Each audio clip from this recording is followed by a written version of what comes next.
Just wait a moment. You are live. You are live.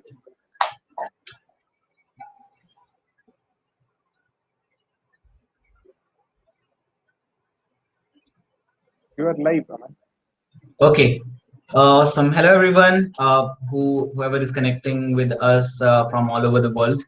So it has been pretty interesting. I have been watching few of the talks before, and I have seen how different professionals have been giving so much insightful. Probably, I would say I feel a little imposter syndrome kind of over here that I don't know much about these security practices that these professionals know, and it's a learning part for me.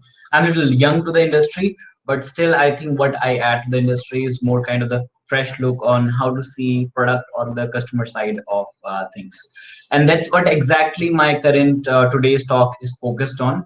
And if some of you might have been wondering what this actually title means, security and UX hand in hand, this exactly is the talk that kind of I personally faced when we were creating product at twimbit. And then I thought of, yeah, I would love to talk about this someday, and here I am today. So let's talk a little bit about me. I'm currently the co-founder and chief technology officer at twimbit. Twimbit is a Singapore-based research company where we are using latest technologies and digital methods to provide very joyful and insightful insights to companies, businesses, and individuals that can really transform and impact their life by using our research. We use number of technologies ranging from machine learning to web apps, microservices that make sure that the overall research consumption experience is amazing. Also, I'm entrepreneur, like serial entrepreneur. Before this, also from my young college days, I have been doing a lot of startups. I'm a mentor to many students and young children, little unfortunate ones, and I help them, get back onto their track, get themselves started with a career. And also, I'm sort of a tech generalist in web, AI, architecture, systems, design, and UX UI. So kind of an all-rounder, not specialized in any of these domains much, but kind of all-rounder and know how to connect all these dots. Apart from this, I am an active member to many open source organizations and technology companies such as AMP. Some of you might have heard it, Geekle, AIM, and Mobile Web. So with that, let's start with what we are going to cover in today's session. And anytime you have any problems, I'm trying to keep up to myself in the backstage so that I can see all of your chats. So if you have any question, feel free to interrupt and drop in a question. If you don't agree with me, want to add a feedback, or just want to ask a question, feel free, go ahead and ask it. So let's talk about the agenda of today's talk of what are the things that I'm going to cover. So first of all, we'll be looking at this problem side of things, where actually security and UX doesn't goes hand in hand, and what are the probable issues that people are facing and companies or organizations are facing today. Then we'll talk about what are the probable solutions that we can use, technologies we can use to solve these things. And finally, we'll move towards actual strategies, tools, and technologies on how to actually fix this problem. Uh, so let's first of all take a step back. Let's talk about what was happening yesterday in security. Uh, like probably the first thing that came in application security was using basic password authentication method, where the main goal was just to prevent the access, block the access from a anonymous user to a person who has the access to the system. So not so hard to do kind of thing, just matching passphrase, no encryption technology, nothing like that. Then soon we had this new reality that okay, people can predict password or they can brute force password. So we forced on people to use excessive method like strong authentication, challenging their password capabilities, use small characters, capital characters. Really, when we thought of mixing up things so that it's very difficult for somebody attacker to brute force and guess the password. Then we also started with something called as hardware tokening, in which people will have physical devices or hardware-based devices that contains this authentication system inside this devices, which help people to get secure access only if they had that hardware protection with them. This came, we still use them in form of certificates and websites and encryption technologies which store these information on the devices and then let people in. those people who have access to these things. But soon we realized, okay, carrying up a hardware token is not a very viable solution. So we moved towards software side of tokenization and things. So we move toward multi-factor enablement of things, which is probably what you get as a OTP or a multi-factor authentication one-time password on your devices, which is kind of making sure that one hardware that you always have access to is secure and giving access to another application that you are trying to log in. Now let's get back to today. What kind of security systems we have today? We came up with the systems of biometric, where the farthest one that has gone towards is like using things like iris scan or facial recognition or even thumbprint biometrics. It's not very difficult for any company to adopt these methods in their login authentication systems, and Apple has made it very fun on how they actually use such an sophisticated technology, but still at the users levels it's so easy to implement. But then things came, and then we didn't need to have the hardware and software authentication token methods anymore. And what we look towards forward is that we get rid of all these technologies, and somehow we have a system. I still don't know, so I'm just throwing darts in the air, that we'll have a system that automatically understands artificial intelligence systems, that understands what what actual and what a fake user is.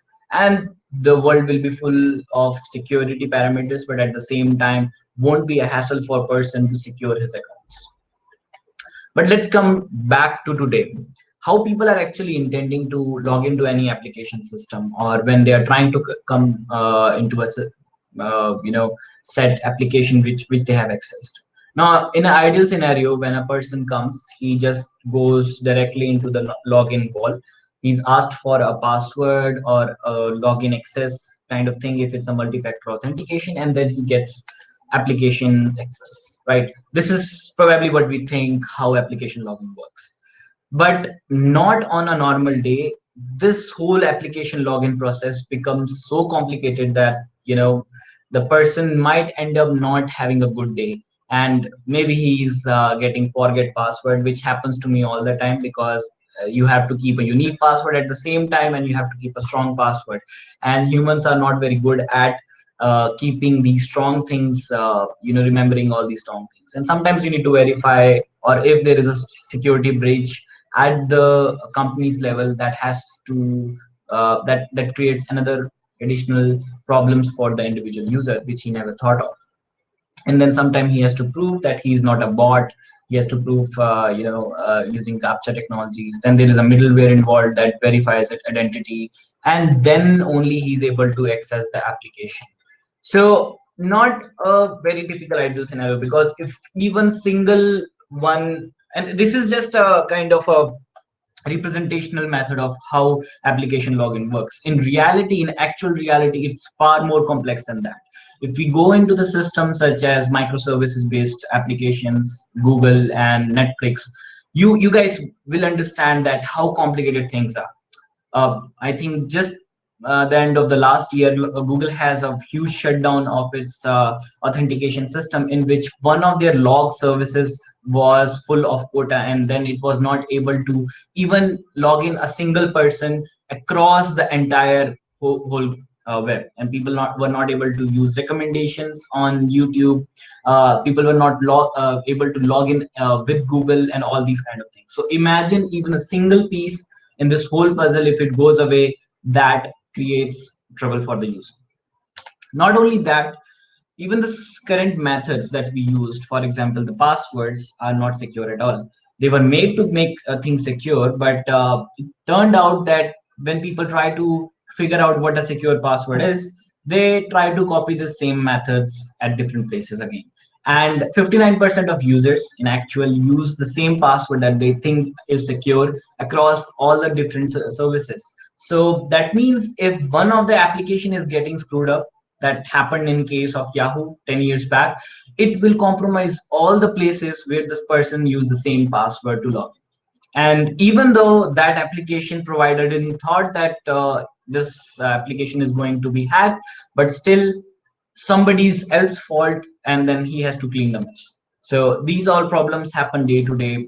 which creates a problem. And as a business owner, what people are facing is that the bad overall security UX experience is creating a bad impact on the business also. People tend to leave the product if they see that there are major software breach into the systems. At least 48% people will leave if they find that there is a major breach. For example, how Patrick told us in the previous presentation on how SolarWind was compromised, and then nobody wants to do business with people who are compromised, right? And who would like to pay, right?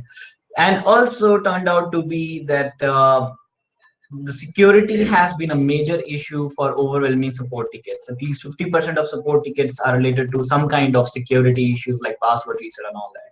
And if a single security ticket cost around like $70 or like maybe less or more, you can imagine how much money or the resources are getting wasted into that. And ultimately, if you see a simple example like a e-commerce platform, when people are trying to buy something and then you ask for a account login password, they tend to leave their shopping cart as they are, and then they just don't visit again. So it's really lost of revenue opportunities. Well, that makes us think, like, is that really wise to have such an advanced security system that nobody will be able to use ever? If you look into this cartoon that dates back to 1980 or something, when security systems were just a new thing, and then people were wondering, like, makes things as secure that nobody is able to use that and it would be ultimately secure.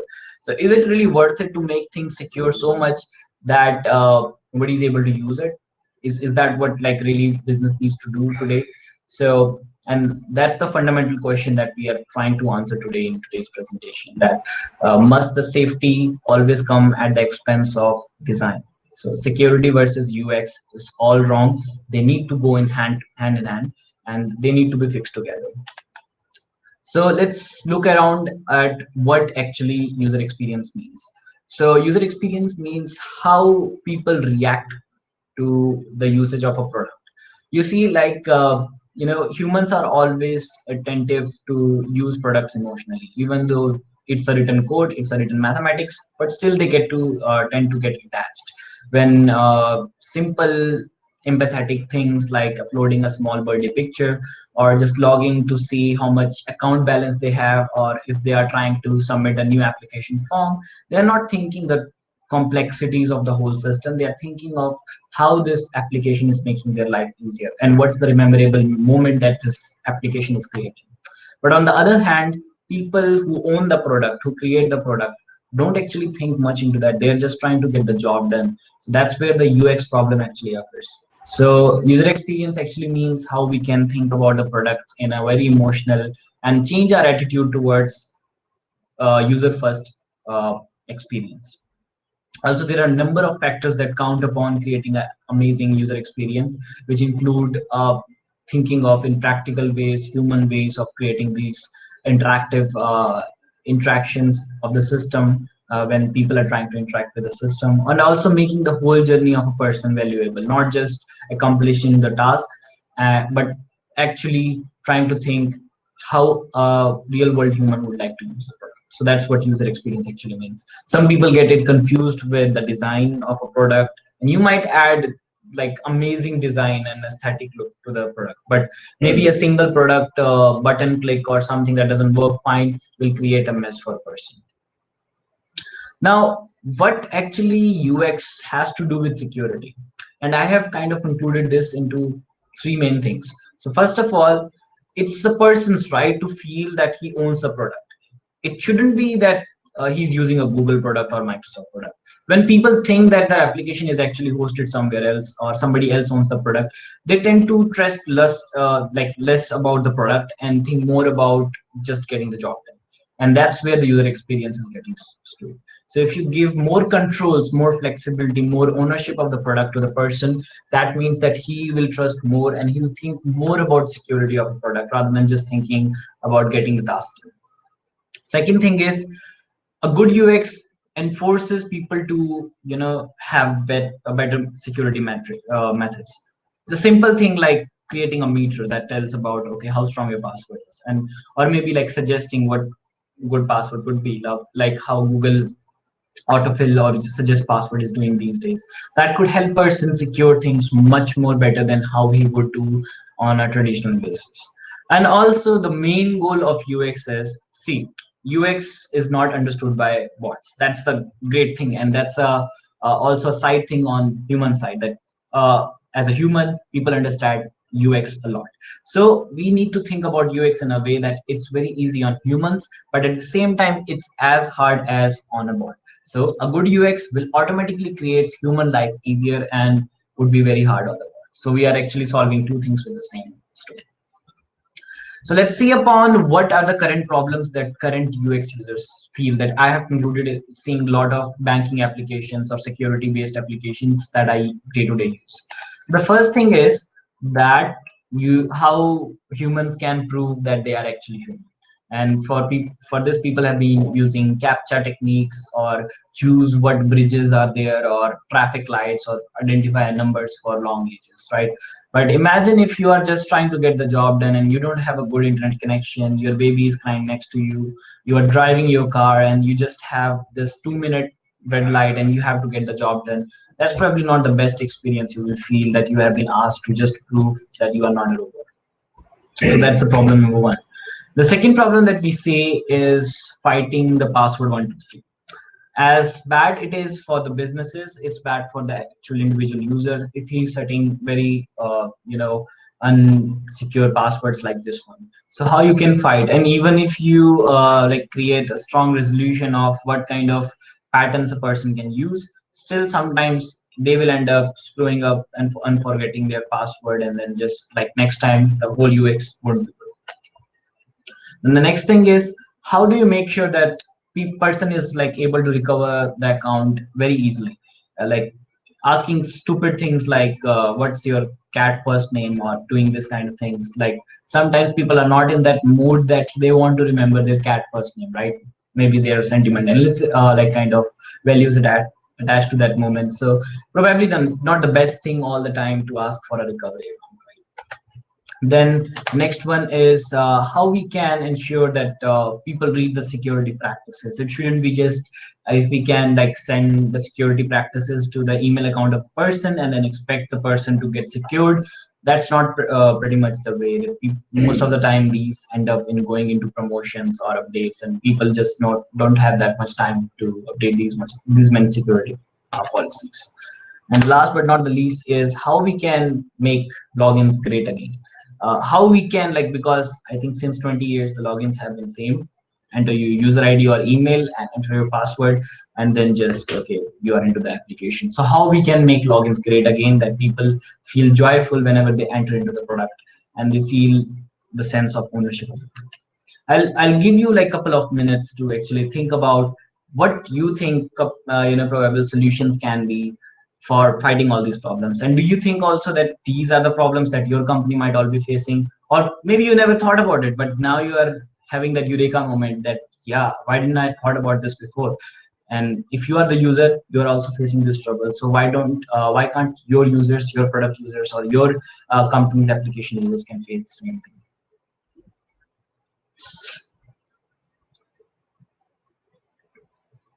I like really wish that this was a two-way interaction, because that works pretty much well. You can see the expression of person and expect some solutions. But I'll be jumping directly into the solutions of this whole approach. Yeah, we have Mohsin over here. All right. So the first thing, the whole agenda of like solving this problem is how we can make the whole secure by design approach. How we can make the application so secure that it doesn't even feels that the application is not secure, but at the same time it's very good on design. So the first thing that people have to keep mind is whatever you do, even choosing the small colors, choosing small buttons, or even naming the application, always think about how you can build trust in the application. This is very important. This comes even from a small aspect of making sure that you have HTTPS. People are now aware that how a secure and unsecure website differentiate just by HTTPS. So that would be a building block of creating secure websites. Then some small colors like phishing websites or offer websites tend to like deny the overall UX experience. But you as a good company can really focus on the UX, which can't be easily replicated. Hence, reducing the chances of phishing. And then also try to make the user understand what these precautions are, why actually they have been asked to do this thing. Try to explain them in a very human way of what this security feature means when they have implemented this in their product. And this should all be done by keeping your user in mind. Your user or the other application user can be very different. So analyze your users, create a full empathy map, understand the emotions of the person, and then create the application. And if you do all these things, you might get 4 times repeat users than you usually get. And that's what we have seen with other secure products. Also, one of the easiest way, if you are a more kind of industry agnostic company in terms of healthcare or banking and financial service, could be to get into this sense of stakeholder relationship at a very early stage. So for example, for healthcare industry, you have HIPAA, which makes sure that the products that healthcare customers use are very easy to use and are very good at security perspective too. And for banking and financial services, you have PCI DSS. So if you are a payment gateway provider or a company that deals with the e-commerce website and banking and financial services, your day-to-day bread and butter. So probably getting their attention and their side of things is very good for the business. Then we move towards a very simple approach that would be very easy for you to remember also, is a 5 design principle approach, which starts with keeping things simple, making things for humans, delighting your users, showing creativity, and then delivering unique values. We'll dive into them one by one.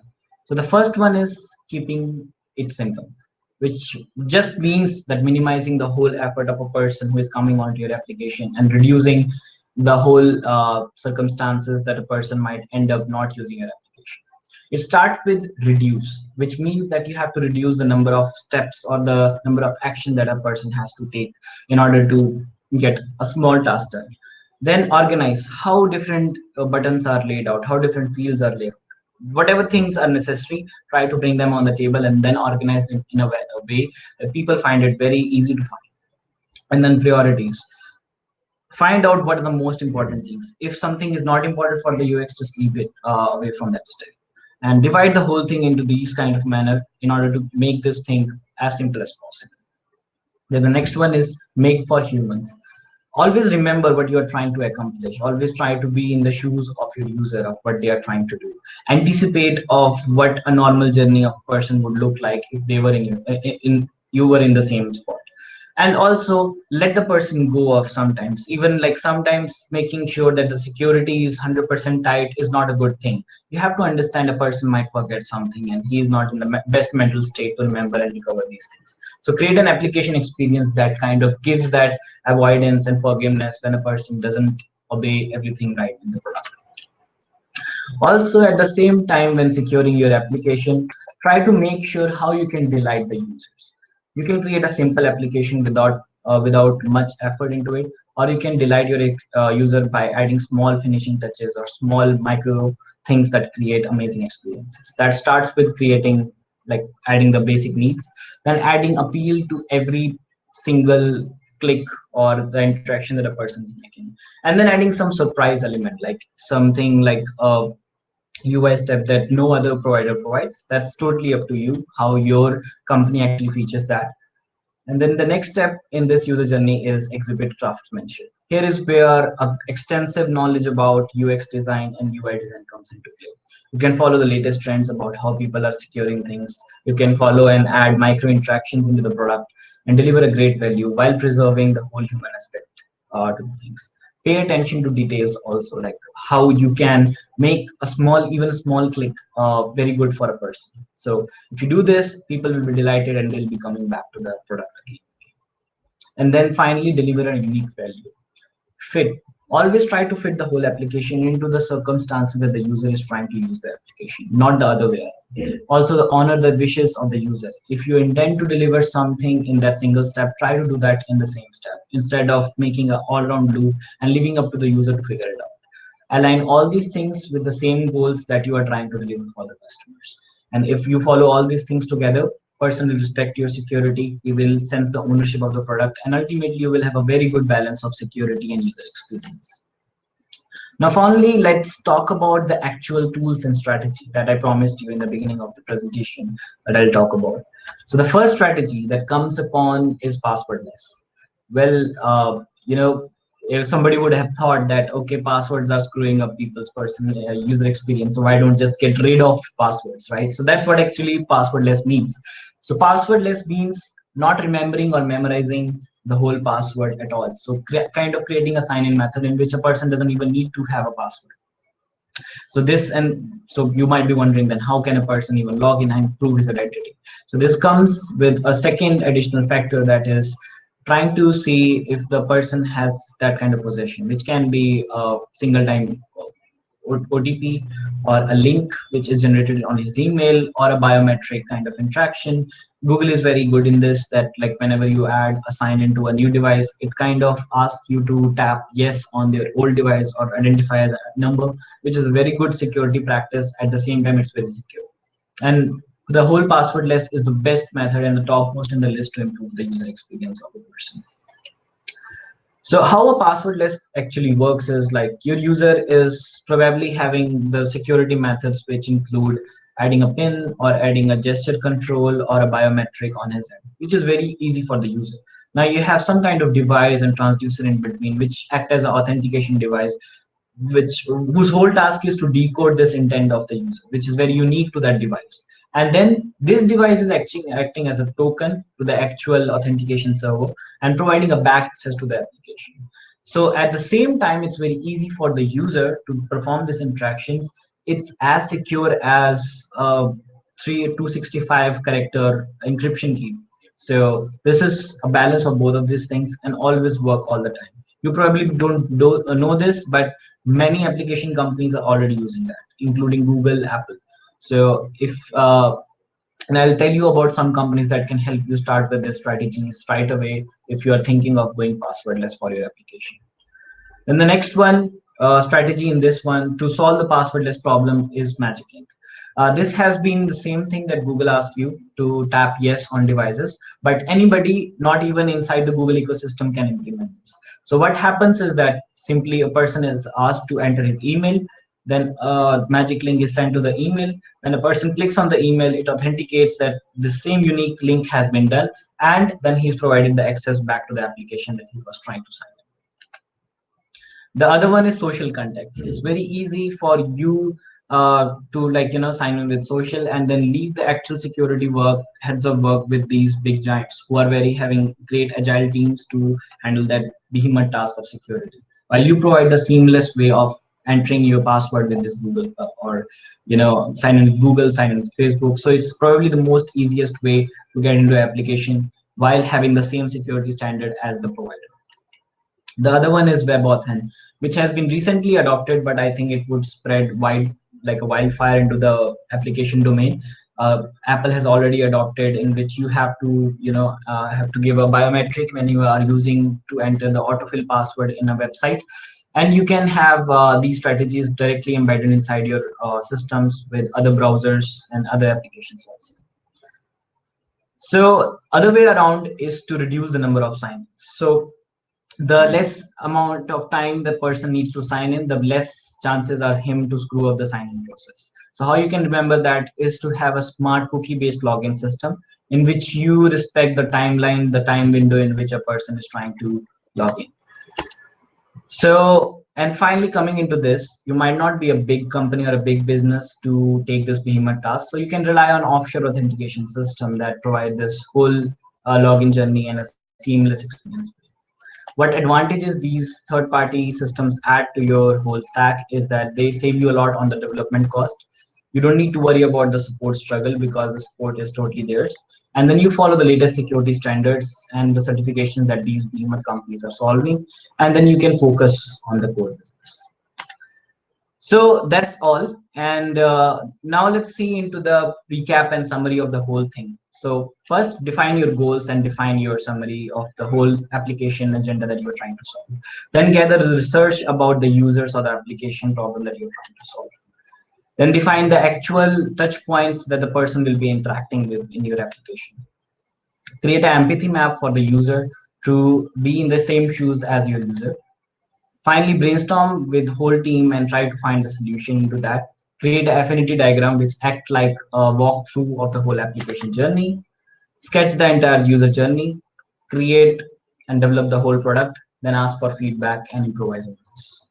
So with this, that's me, and I'll like leave the last words aligned with something like fulfill your user goals, and user will fulfill yours. So if you make sure that the user journey is fine, then the user will help you succeed in your business. You can find this presentation also. I'll link them on my social links on Twitter and LinkedIn. And if you have any questions, do let me know. Thanks a lot for having me. Thank you so much, Aman, for such a phenomenal presentation. I'm very thankful to you that you have given time to us. And the valuable discussion that you did so far is just awesome, remarkable. And the insight that you have shared with us is it will definitely help all the professionals who are dealing in data analytics, IT, and security. And thank you so much. Now I will ask my audience to ask relevant questions according to the presentation, related to the presentation on the main chat. Aman is here. He will be going to answer all those questions on the main chat. And now we will moving to our next presentation. Thank you so much, Anam, for your time, for your Thank presentation. Thank you. Thank you. Now we are going to invite Vivek Gupta, who is working as a DGM in Indian Bank. So he will be going to start his presentation within few minutes. And just wait for few minutes, and we will be back. Thank you.